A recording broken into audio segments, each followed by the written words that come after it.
非有消息，10月27日，新航的 SQ636 航班很倒霉，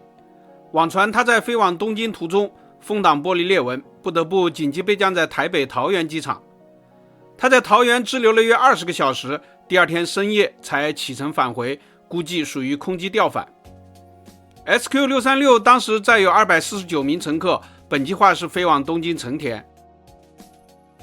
飞机备降不算稀罕，风挡玻璃裂纹也不罕见，国内也发生过风挡玻璃裂纹甚至是破裂的事件。但新航此次事件传出之后，还是令飞友们很吃惊，因为它是一架星空联盟涂装的客机，俗称大猩猩。新加坡航空一直被指存在着特涂魔咒，有人开玩笑说，新航的特涂魔咒恐怕只能用玄学来解释。前不久在泰国领空剧烈颠簸，造成1名乘客死亡的也是一架大猩猩。新加坡航空现在有3架大猩猩，那次是 9V-SWM， 这次是 9V-SWI， 还有一架 9V-SWJ。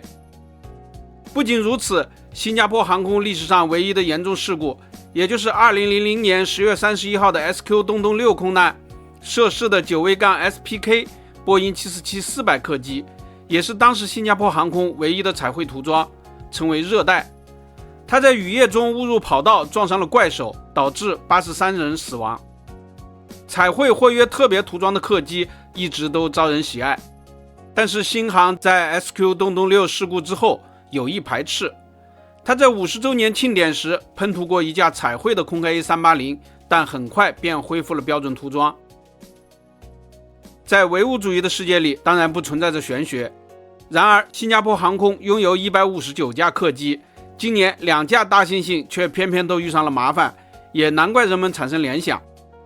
最后咱们梳理一下新航还有哪些特殊涂装。除了上面提到的3架大猩猩之外，还有 9V-SMF 空客 A350-900， 机尾部有第1万架空客飞机涂装， 9V-MBL 波音737 MAX 8星空联盟涂装， 9V-SCP 波音787-9机头部有第1000架787梦想客机的涂装。本期咱们就聊到这里了，下期见。